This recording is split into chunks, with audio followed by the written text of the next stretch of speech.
like to introduce our writer and author tonight. It's Dr. Kasie Whitener. Dr. Kasie Whitener is an award-winning Gen X fiction writer and host a radio show called Right On South Carolina.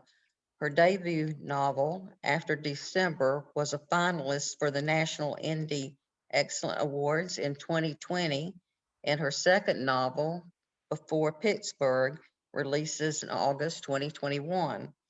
Kasie has delivered workshops for the South Carolina Writers Association, the Pat Conroy Literary Center, Winter Wheat Festival, Fairfax County Public Library, and the South Carolina Book Festival. Welcome, Kasie. I'm going to turn it over to you now.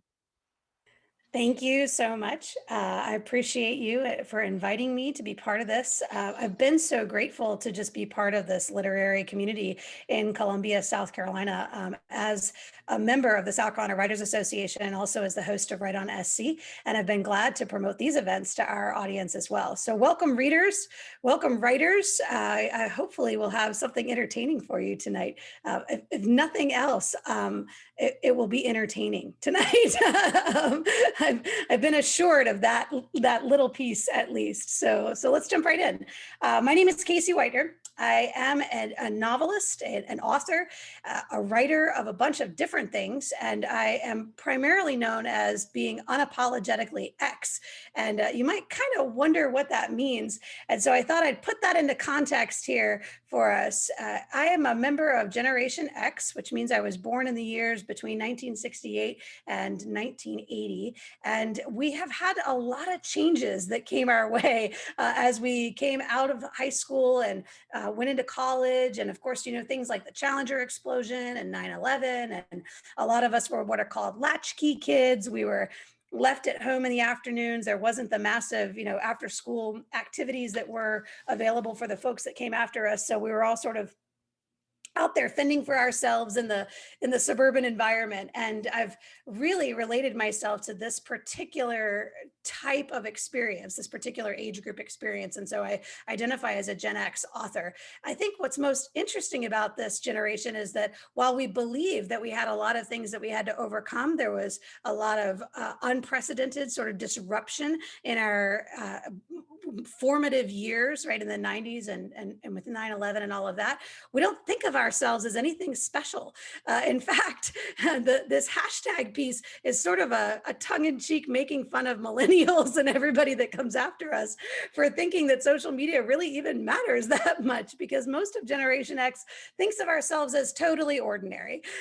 We don't believe that the challenges we had to overcome were anything extraordinary. We just think that's just what life is like. That's just who we are.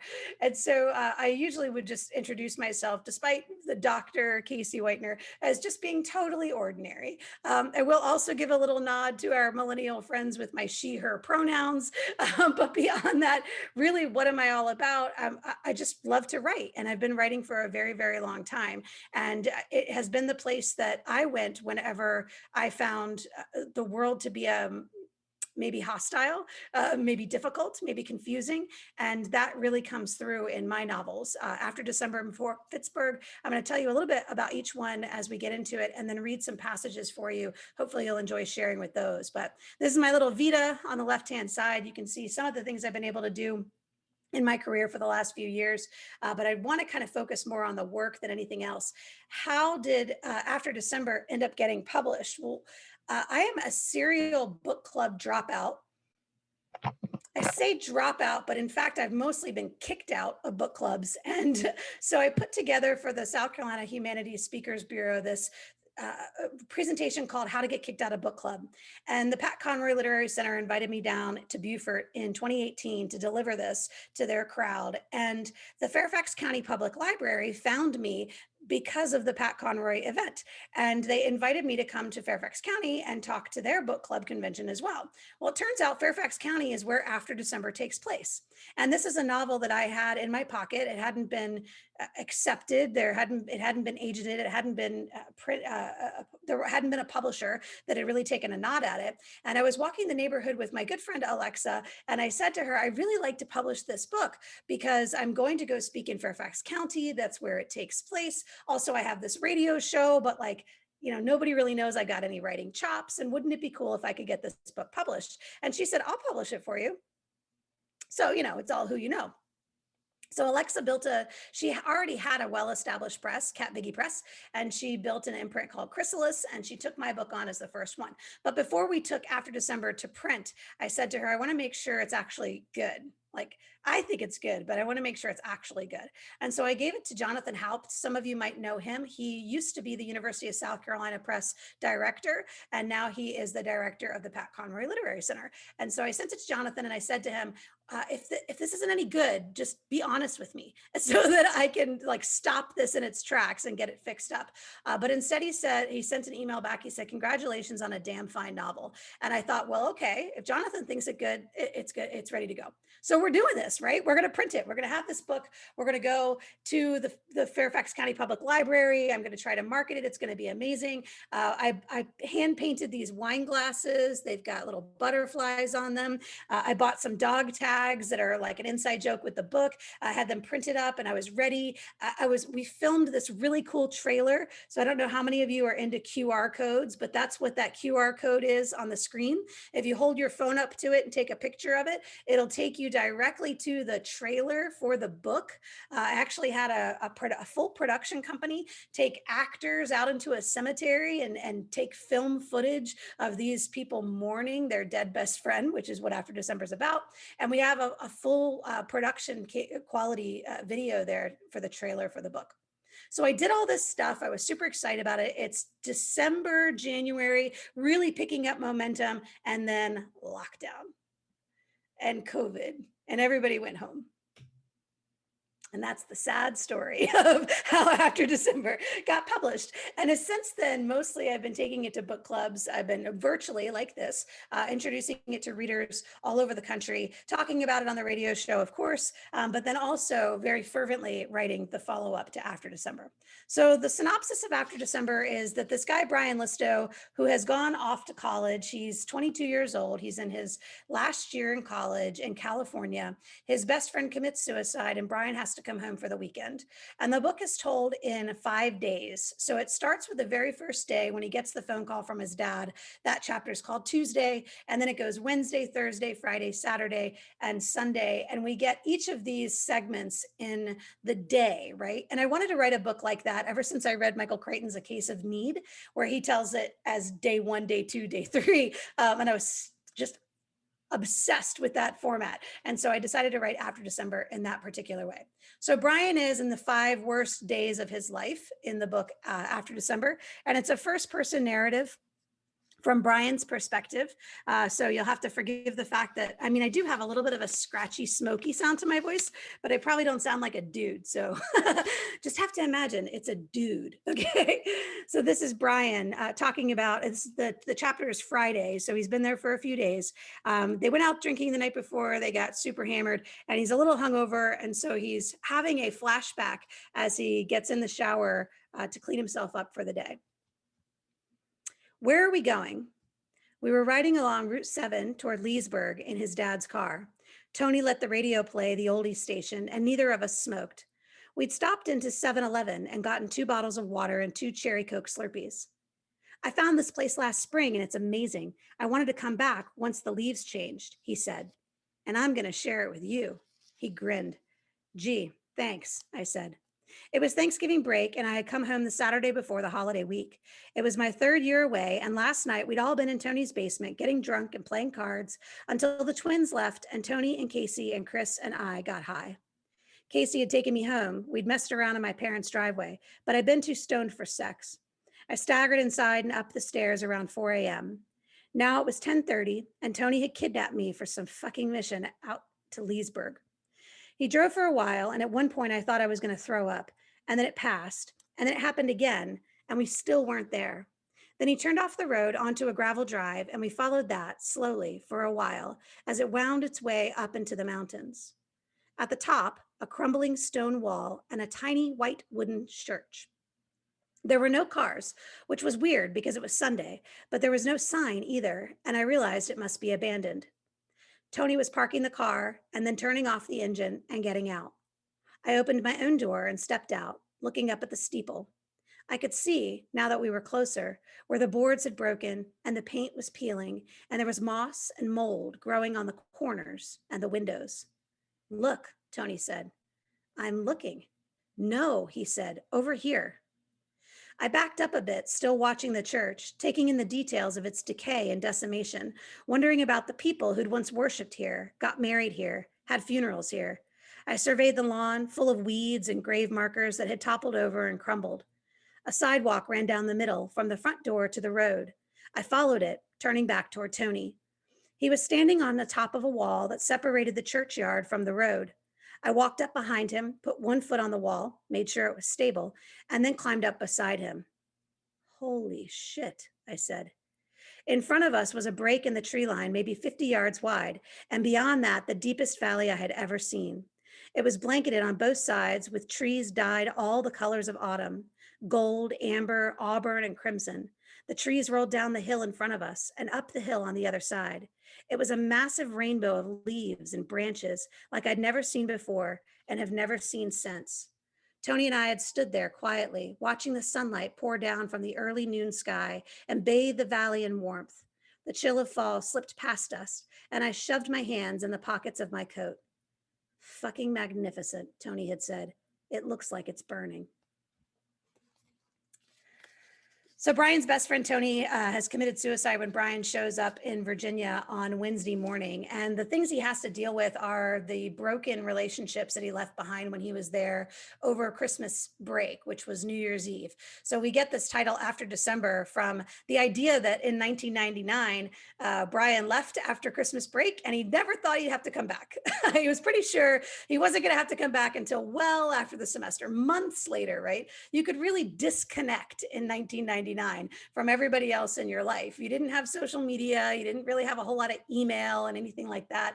There might have been phone calls, but even those you could just ignore, right? So he has this sense of disconnection, but his return to Virginia is made urgent, right? When Tony kills himself. And so here he is, still sort of raw from what happened over Christmas break and having to navigate that in the 5 days that he's back in Herndon, Virginia.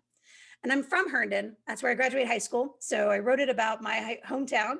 And so there's a lot of really good authentic details there, places that we used to go and bars we used to hang out in, and a lot of details about the high school and the cemetery and all that sort of thing.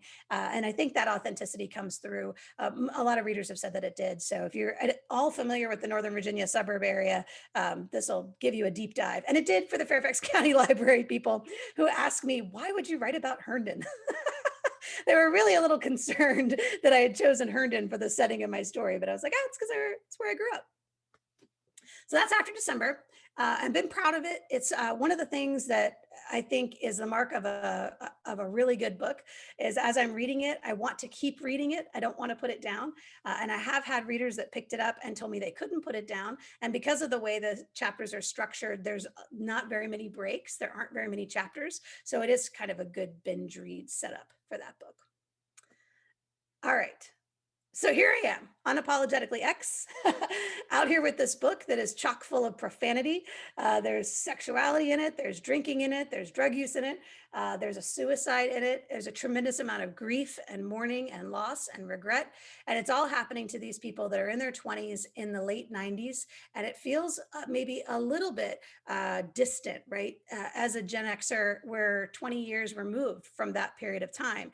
And so in 2020, there was this opportunity all of a sudden to sort of think about really what does it mean to be a Gen Xer? What does it mean to our generation to be thinking about who we were in our 20s and whether or not any of that is even really relevant? And so 2020 was a really interesting year for me as a writer. I got the opportunity to write a lot of political stuff. And of course, I'm not going to get political here. It's not what this session is for. But I think it's interesting that a writer is called upon to spread specific messages and talk about specific things and open up specific dialogues. And that's really what I was able to do in 2020. At the same time, I was trying to write this follow-up to After December. There's a gap between the last two chapters of After December, the chapter that is Sunday when the week is over and Brian goes home. And then we have this chapter that is 020202, where they get back together for his best friend's wedding, or one of the best friends are getting married. And so there's this wedding that happens on 02/02/02. And that 3-year gap, I had readers that wanted to know what happened. What happened between these 3 years? We only see Brian for 5 days, then he goes away, and then he comes back. And when we see him on this day 6, everything seems magically okay. Like, what happened? And in 2020, I gave that a lot of thought. What was the difference between who we were in college, kind of reckless and self destructive and a little bit selfish, to who we became by 2002, by 02/02/02? And I think really the difference was 9/11. And so as we started looking at the release date for Before Pittsburgh, my publisher asked me, does 9/11 have anything to do with Before Pittsburgh? And I was like, does it? It's got everything to do with Before Pittsburgh. 9/11 is the thing that thrust all of us, our generation, Generation X, into adulthood. It's the thing that said to us, you got to quit messing around now. You need a family, you need a mortgage, you need a jobby job, right? Like, you got to go out there and get serious about this adulting thing. And so, of course, with this year being the anniversary of 9/11, it seemed like the exact right time to say, okay, let's bring Before Pittsburgh out here and show people what it looks like to have 9/11 as the catalyst for your grown up moment, for you moving out of being a kid into being an adult. 2020 also had a lot of turmoil, a lot of sense of displacement, a lot of sense of distance and sadness. There was a lot of destruction and hurt. And I wanted to capture that sort of sense of grief that all of us were really experiencing and put it into context of Brian's grief as he's living the first 3 years after Tony has died. But more than anything, I wanted to write about forgiveness. So the theme of Before Pittsburgh is Brian seeking forgiveness, Brian trying to make amends, trying to prove that he is the right person for other people to trust and care about. And so that's what Before Pittsburgh is about. Let me grab that screen real quick. I'm going to stop my screen share.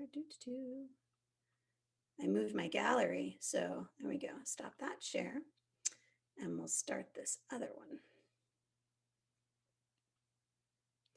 And I've marked the places to begin and end.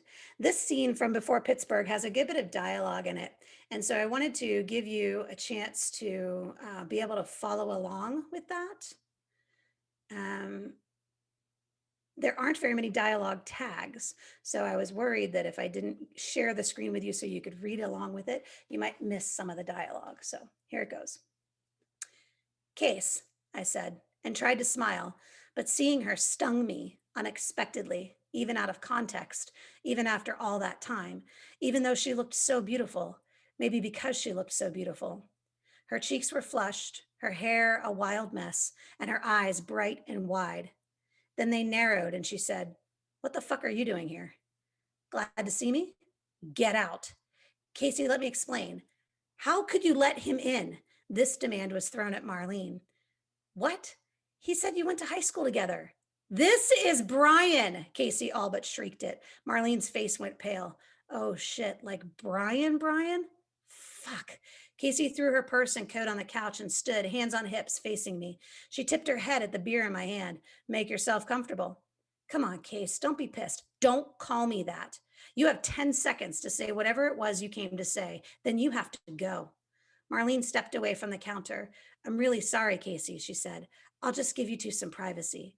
She slipped down the hall and I heard a door close behind her. I could almost hear Kasie's huffy breathing, imagine her nostrils expelling smoke.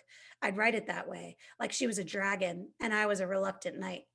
I took a drink from the bottle in my hand. You're wasting time, she snapped. I came all this way. Don't kick me out. Let's talk. About what? It's been over a year, Kasie. Since I saw you, sure, she said, folding arms over her chest. But not since your crazy fucking emails and letters. You chased me out of Charlottesville, Brian. I changed my email address, moved, told my parents to write return to sender on all the mail they got for me. I never sent anything to Colorado. How would I know? Kasie, Barcelona was amazing. And that's what you're here to tell me about your European adventure? No, I mean, yes, but that's not all. I went and I saw these places and I wanted to tell you, to tell Tony. She flinched. I'm not doing this right. It's not like I thought it would be. What did you think? That I'd hug you? She glared and her voice dropped on each of the next few fragments. Hold you? Want to be with you? Want to see you? After the shit you said to me? I was angry and drunk and broken and missing Tony and missing home. And you took it out on me, like always. Stop, okay, just stop. I'm here to apologize, to explain. I don't want you to apologize, she shouted at me, hands straight to her sides, fists clenched. I don't want you at all, Brian. I made that clear. It's been a long time. Not long enough. Get out. Kasie, please just hear me out. For Tony. Don't you dare use Tony to get to me. Her hand came up and she pointed at me. Don't you dare. I've been hurting too, Brian, and healing. And part of that was getting the fuck over you. Now here you are in my town, in my apartment, and I should give you what? A minute? An hour? The benefit of the doubt? I'd stood from the stool and still had a few inches on her, but the distance between us made it seem like we were eye level, so I closed the space, made her look up at me. Stop right there. She was trembling. Stop.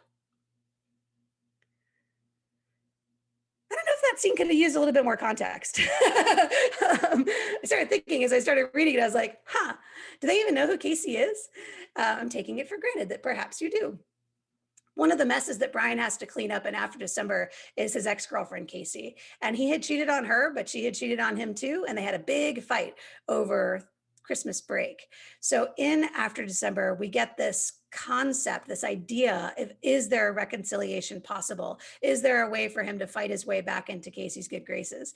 And he mentions at the end of After December, this trip that he made to Seattle trying to beg her back. And so in Before Pittsburgh, we get the full view of that particular scene. We get to watch Brian go in there and try to beg Kasie back into his life and try to make Kasie see that he's healed, that he's changed, that he's different. But I'm not sure she believes him. Certainly not in Seattle.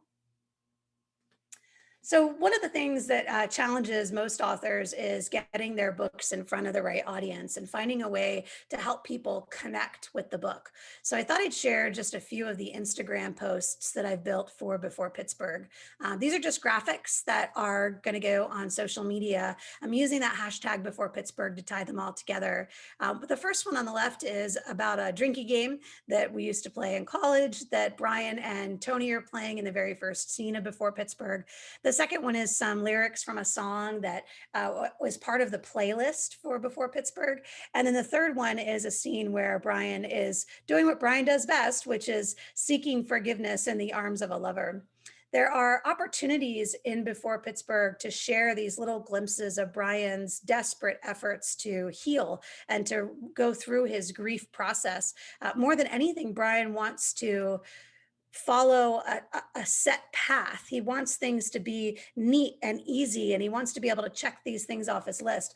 But as you all know, and as we all know, grief is really messy. And Before Pittsburgh really deals with that piece of it. It deals with just how messy grief can be and what it looks like to backslide and what it looks like to suffer and to also to redeem ourselves and to come back from some of these things. So this is where I was supposed to do the scene, the Before Pittsburgh scene. I just jumped right into that reading a little early. But this is, to me, the idea of the book Before Pittsburgh is this concept of Brian crossing these oceans, traveling to all these different places, really trying to work through this grief that he feels with Tony, but also a sense of loss of home. His parents were in Northern Virginia in After December when Tony died, and they've now relocated. They've left Northern Virginia. And so he's trying to figure out, what does it look like to have a sense of home when your home, your house, the brick, the furniture, when it's different, when those things are different. So there's just a lot of disassociation in Before Pittsburgh, and really Brian trying to find his way and find out who he is and what relationships are going to bring him back from kind of the brink of grief. So all of this, my journey from a writing perspective, I have these stories, I have these novels, I have this work that I've been doing for a very long time. And I finally got a microphone put in front of me a few years ago. Part of it is the radio show. Of course, I mentioned it. It's right on SC on Saturday mornings on 100.7 The Point. But part of it is taking a leadership role in the South Carolina Writers Association and having the opportunity to represent them on the South Carolina Humanities Bureau. And a few years ago, for the first time, I did an open mic. And an open mic, as you all are probably familiar with, is really where anybody can just read anything they want. And so you get this opportunity to step forward with this new work. Nobody's really going to critique it or give you feedback on it. You just get to kind of lay this work down and see what people think of it. And so there's also a writer's event that happens every year called NaNoWriMo. It's National Novel Writing Month. It's in the month of November. And the goal of NaNoWriMo is to create a 50,000 word manuscript in a single month in 30 days. And I do NaNoWriMo pretty much every year. So there was this great sort of juxtaposition of NaNoWriMo and this project that I put together. And then this Lost Boys song. I won't sing it to you because, as you can tell, my voice is not the one for singing. But there was a song about Lost Boys. And then there was this obsession with Hamilton last summer, where I started thinking about this Neverland concept. And the concept is that these kids have been kicked out of Neverland and they end up in Boston. And they end up in Boston as the revolution is getting up and going. And as that starts to happen, one of the kids decides he's going to create a revolution in Neverland. And so I dusted off this concept piece and I took it with me to an open mic night at the Pat Conroy event. And it got really good feedback, which I was pleased with. And so I thought I would share this last little piece with you. I did time it, so it's not too long. And hopefully I can find it here. I'm publishing this on Wattpad, which is a platform where you can serialize your work. What it does is it makes the work free and available to anybody who wants to become a member of Wattpad. And so I'm missing out on the opportunity to monetize this, but I'm kind of excited about the work, and so I'm kind of okay with that particular piece. So anyway, in this story, this is called The Full Moon in Neverland. And our narrator now is Noah. He's a 14-year-old kid. He got kicked out of Neverland and now they're living in Boston. And he is talking to his brothers who are, one of whom, Hickory, also got kicked out of Neverland, but the other two have never been to Neverland. So this is really short.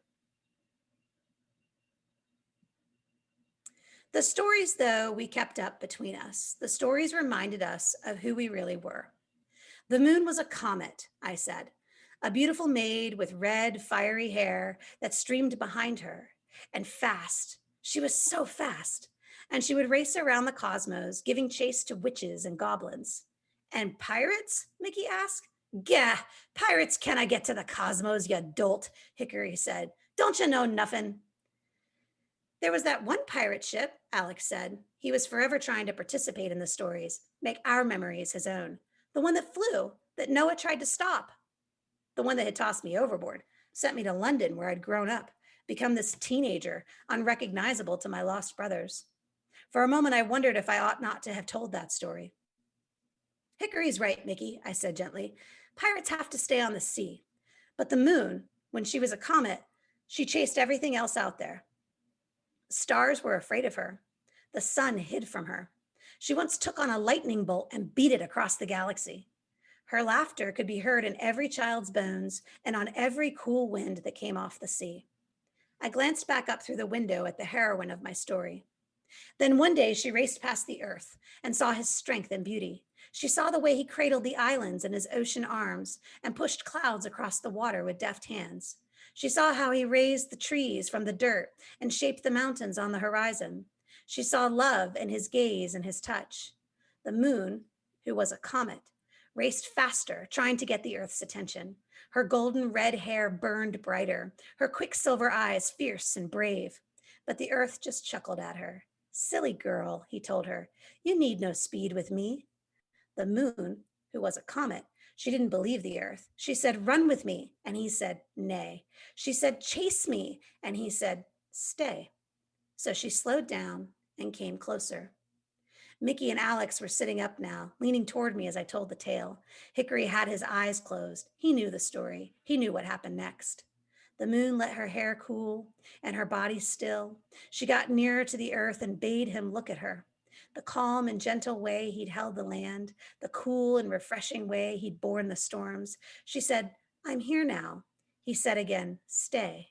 And she did. In time, the rage that had fueled her race around the cosmos calmed. The fire of her passion cooled. She grew harder, colder, but solid and visible until she wasn't. When the tides finally trapped her, when they sent her phases of fullness and dark, they taunted her for falling for the earth at all. I glanced back up at her, hanging in the sky, not quite full, the edges of night like a cloak around her. What she'd given up, what she'd surrendered, lost to legend. She was trapped forever.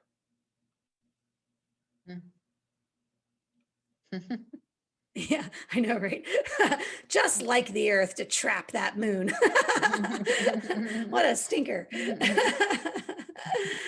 All right, last little slide here just to give you some details of how you can get in touch with me. I would love to see you all again. I would love to, of course, now to answer your questions, but the radio show is on Saturday morning. We talk to book clubs as well, and but we talk about everything really that's writing related, from a marketing perspective all the way through the craft itself. This week, I'm not quite sure what we're going to talk about this week. My co-host is Rex Hurst, and he's not available, so I've got to find somebody to go and hang out with me. But you can see me on Instagram and Twitter and Facebook. And the group that follows me on Teddy Ruxpin's book club, I'll put this this link into our Zoom so you can see it in the what would you call it, the chat. But this is how you can get signed up on my email list. And if you subscribe to the email list, I will send you a short story for you, not one of the ones that I shared here today, but something that I can, that hopefully you'll enjoy, of course, with plenty of profanity and lots of adult stuff. Okay. That's it. Thank you so much.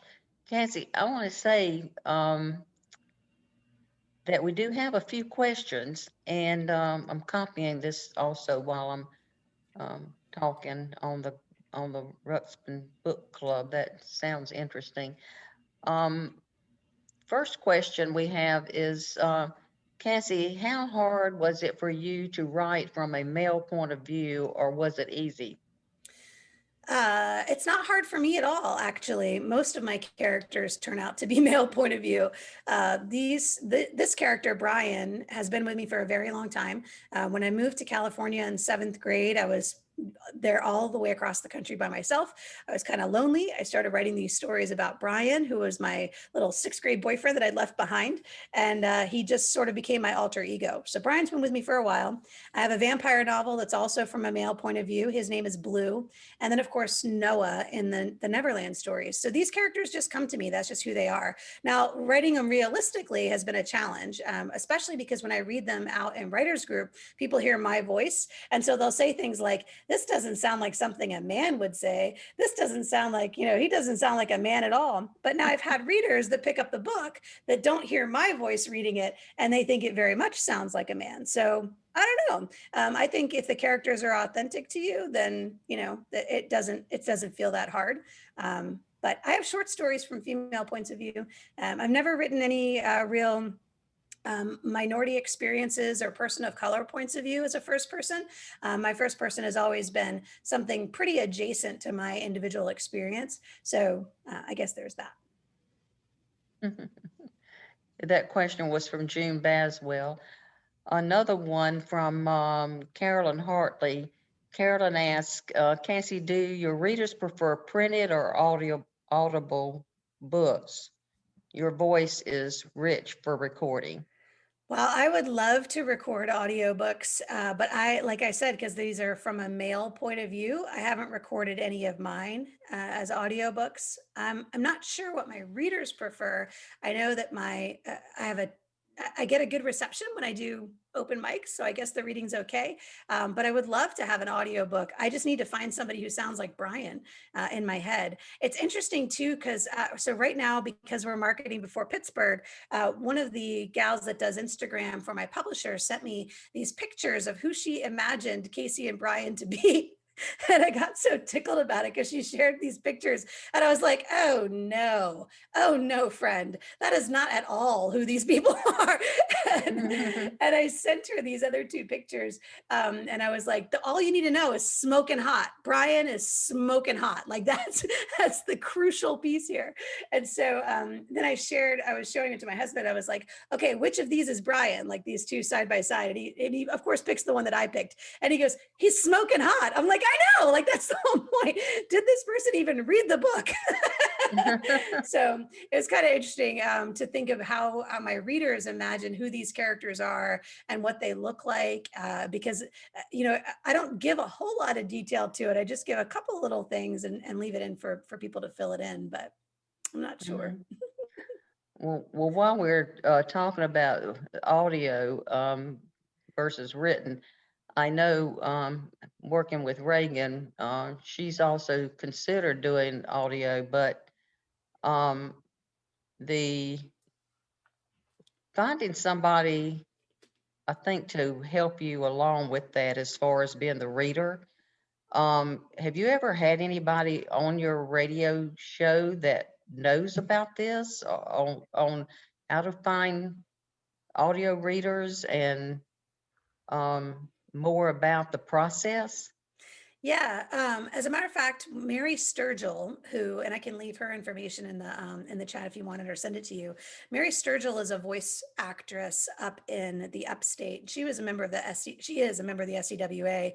She was an on-air talent as a journalist. She was a news reporter, and now she teaches journalism up in the Furman area. So she's really familiar with this. There's a service that voice actors can put themselves on the service, and then people can reach out to them and try to hire them. And Mary is a member of a service that does that. So yeah, there's quite a few people out there that are willing to do those recordings. Mary said the challenge that she has is a lot of times people will ask her to do the reading for them, but then as she's reading the work, she's editing it while she's reading it because it's just not very well written. And so so she really struggles with that particular piece in terms of when you are performing somebody else's work. They want it read exactly the way it's written, and so you got to be an actor and you got to act your way through it. And so she's had some challenges there, but other than that, yeah, Mary's a good resource here in South Carolina for how to get into that game. Interesting. We have another question. Amazon has a service, ACX, which is probably what Kasie is referring to. And you can submit a request for a voice actor and people will bid on it. And so it's getting a lot easier to find voice actors now. It's still not cheap. Yeah. No. Audible Book Productions, I think Alexa told me that she could do mine for like $1,200. So it's expensive to produce an audiobook. That's pretty good though. That's a good price. Yeah, and I think it's because she's the publisher, right? If I tried to do it myself, it would probably be a little bit more. That's very interesting. Thank you, guys. Carolyn Hartley has another question. What's your ratio writing to editing? Is that a process question, Carolyn, or a profession? Because I don't do any editing for other people. It's all for myself. Carolyn's still on here? I don't know. Yeah, she's there. I see here. It's a process question. Yeah, I would say the ratio is probably 5-to-1 editing to writing. Yeah. I tend to draft very quickly and draft very easily. And then I spend a ton of time in revision. That's part of the reason these NaNoWriMo projects are so much fun for me, because you're not supposed to revise them. And so I write them, write like frantic all the way through November. And I have these 50,000 words. And then I just put it away. And then I get to pull it back out, 2 or 3 years later and start peeling through it. But I spend a lot of time in revision. So probably 5-to-1 revision to writing. Pat McNeely asks, how do you do multiple toasts for mac and cheese while getting hammered? Oh, I think you're referring to the Instagram graphic. So in the first scene of Before Pittsburgh, Brian and Tony are playing a game we used to call Power Hour. And you took a shot glass, and you would fill it with beer. And each beer, you could probably get about 8 shots of beer out of a can, right? And you would do a toast every minute. So you would take a shot of beer every minute for a full hour, and you get through about 6 beers in an hour. This is getting hammered pretty fast, right? This is binge drinking. This is irresponsible behavior. We would do it with like Coors Light. So the alcohol tolerance isn't that high, right? But even still, it was a game that we used to play when we were in college. And those shots, those toasts were the way we kept ourselves on the schedule, right? So like it would be 30, 60 seconds. This shot is for this shot is for that. And every time you make a toast, and sometimes we would toast silly things like macaroni and cheese and our favorite bands and places we'd been and stuff like that. So yeah, my friends are going to recognize it. They're going to recognize that whole scene. She also asks, did you say there, Or, say there is a lot of, or a lot. Pat, Yeah, did you say there are a lot? Yeah. Yeah. you say, Uh, yeah, a lot of descriptions, yeah. Herndon, yeah. So the whole thing, those 5 days take place in Herndon. And so everywhere they go is Herndon. As a matter of fact, on Friday, I had coffee with Richard Brown, who is now the director at the University of South Carolina Press. And he and his wife just moved here from Vienna. And I told him, I was like, you guys have got to read my book. Like this is it is a tour of Northern Virginia. It's everything from getting in at Dulles Airport, going up the Reston Town Center, all of those areas there. In fact, there are 2 scenes in the Amphora Diner right there on Eldon Street in Herndon. So yeah, as a matter of fact, the people who read it who've been there, they are swept into that particular, because the details are also there. But of course it was 20 years ago. So there are things that are talked about in the book that are not still in Herndon. There's a place called Santa Fe Q Club where the guys go to shoot pool on Saturday afternoon. That's no longer there, but Richard remembered it. And my new neighbors who just moved in behind me, he was a town of Herndon police officer. And so when they moved in, I was like, oh man, I mean, it's like whenever we get together for happy hour, I'm like, oh, do you remember this place? Do you remember that place? So yes, it's very, very thick with Herndon, Virginia. If you've got friends that are from that Northern Virginia area, they would love this. Well, I don't know. There's also a lot of profanity, grief, and drinking. So just FYI, I have had the one bad review I had was that the person was disappointed in how much drinking and smoking there was. What is your maiden name? Because I'm going to ask my friends there if my friends have children who are probably about your age, and I was just going to check to see if there's any possibility you went to school. Sure, it's Fanning, Fanning. I'll put it in the chat there so you can see it. And I was at Herndon High School in the class of 95. 95, Herndon High School. Okay. It's a big area though, man. I wouldn't be surprised. As a matter of fact, one of the people that they knew, my friends John and Val that they knew, was a teacher at my high school, and I didn't know her because we had 3,000 students in our school. There are 475 people in my graduating class. So Wow. it's a big area. The Northern Virginia area is a big area. Wow. Helena Schaefer asks, is the 9/11 more about the reactions of your characters or the actual event? That's a good question.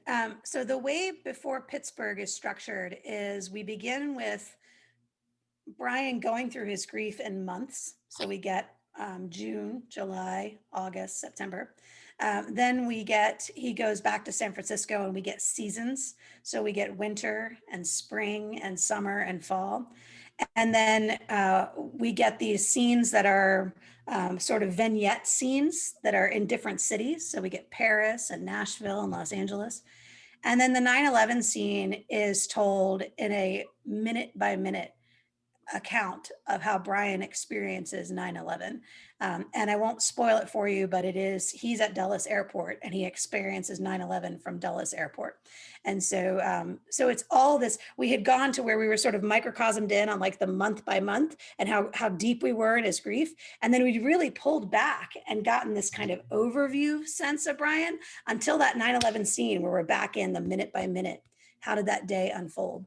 So in general, it's a turning point, of course, for the book itself and for Brian and his life. But as far as what is the 9/11 piece about, it's really about how our generation responded to that, how he and his friends responded, what happened in the wake of 9/11 to these kids they weren't taking things very seriously. They thought, we have all the time in the world, to finish my degree, and my relationships they come and they go. I don't really have to worry about that. They'll always be there, and this kind of thing. And 9/11 really changed that. It flipped a lot of things for Gen X. And so that's really the purpose of the 9/11 scene, is to show that acceleration afterwards. Mhm. Thank you. Can I say something Yeah. about that? Please do, Allison. I thought it was really interesting how you're talking about your generation and how you reacted to 9/11 and how that was a turning point for your generation to say, okay, it's time to grow up. We don't have all the time in the world. It's time to move on. Well, for my generation, I'm the very end of the baby boomers. I'm the last baby boomer. And for our generation, it was the life that we have come to know is never going to be like that again. And Right. we have been going along, and this is the way life is. And we knew on that day, this is the beginning of something new and different. And it's not necessarily going to be a good new, Right. I don't think I'm going to like the new normal that's Yeah. about to happen. Yeah. But I thought that was interesting how your generation reacted to it Yeah. as opposed to mine. I think it's interesting too. In fact, I think there's going to be a series of conversations in promotion of this book with people talking about 9/11 again and saying, what has happened since then? What does life look like for us now? There's a blog on a post on my blog right now called "The Legacy of 9/11 is Fear." And the way for the last 20 years we've been made to feel progressively more afraid of everything around us, and how that fear has manifested in a society that doesn't trust one another, and that is looking for somebody to take care of them. And that's a really disturbing condition to be in, I think, from my perspective. But we can see where it started. At least I can see where it started there at 9/11 with that particular piece. And so I think it'll be really interesting as we get closer to this anniversary, as we start thinking about what really is the legacy of that, what has happened since then, and what does it mean for each of our generations. I think you're exactly right about that. Yeah. It's a very different feeling to be in your 20s. You're expecting things to be different, right? You expect things to change. Nothing's ever going to be the same again. Isn't as harrowing for us because we're kind of looking forward to the fact that nothing's going to be the same again. But I can see if you're in your 40s or your 50s, you feel like you've got things figured out, right? Like you're good. Yeah, you're good here. And then for it to get completely shoved to the side like that I could see be pretty devastating. Yeah. And I've been a teacher all this time. And it's funny how we left school on Tuesday. School was out on Wednesday. It got canceled. We were back in school on Thursday, and everybody acted different. Everybody was now looking at each other differently. And it was just 2 days. We've been gone 2 days, but everything was different. Yeah, it's just that fast. Kasie, Yes. it's Helena. Hi, Helena. I just wanted to say that I'm a retired therapist and I did all of my practice in New York State. I lived on Long Island. I was a director of a clinic for mental health and addictions. The hospital that I worked for had the largest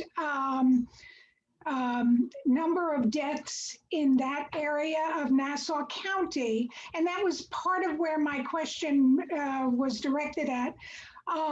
We dealt with 9/11 and how it impacted people for a year and a half minimally. I will tell you that my own brother was part of NYPD and was in the building next door where the police had their offices. He was immediately deployed in, not out, in. It took us 12 hours to know that he was alive. However, if any of your Gen X say to their older family members, and I'm pushing 70, so I know, push older family members, hey, you should read this. It's about 9/11. You're going to get a lot of reaction. And I mean that sincerely. My publisher hopes so. But I would say, I would put it this way. While 9/11 is that climax scene, and it is that, it's what pushes the book over, right? The book is not about 9/11. The book is about grief.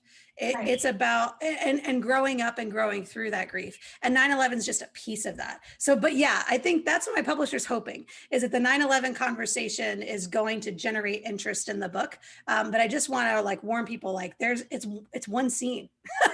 It's versus it's a 300-page book and it's just the one scene. So, but yeah, I think there's people are anxious to get back to it and think about it and process it. At least I was. And there's a real weird connection between pandemic last year and 9/11 as well. And so I'd be interested to see how the millennials pick up on this, because they were so young, right? And even the Gen Zers, to think of, like, most of them weren't even around 9/11, right? They're 18, they're 19, right? To think about, how did pandemic have a similar experience for them? Mhm. Well, I would, just from the standpoint of grief. Yeah. Coming from the New York area, and literally when I walked out of my house, as I stood on my front steps, I could see across the bay and watched the buildings continue to burn for days. Where I'm going with this is there is still so much grief that has yet to been processed all these years, and PTSD is still very much alive and thriving. Every time something happens, the pandemic or whatever it is, it brings everything back up again. So I'm just commenting that this may start a conversation that was totally unexpected. I hope it Okay. does. I hope it does. And I hope it gives people a chance to revisit some of that. Yeah, thank you, Helena, for that. And also thank you so much, Cassie, for tonight's program. It has been really, really awesome. And I appreciate you being here with us. We're getting close to closeout time. And I just wanted to give you a hand. And I hope we will be able to meet again at one of your other activities and things. Um, just one quick other question. I know we're close to the end of the time, but if authors wanted to be a prospective person on your show, Cassie, how would they get in touch with you, or how would that happen? Yeah, they can email me. I'm just putting my email address in the chat there. It's Kasie@clemsonroad.com. And just let me know what the book is. The members of South Carolina Writers Association are, of course, welcome to come in and be on a number of the live broadcasts that we do. And then as far as authors unaffiliated with SCWA, I have a YouTube channel, and we do Zoom interviews like this, and put those up on the YouTube channel. In the studio itself, we're still pretty limited capacity there because of COVID, but we'll see what we can do. Thank you.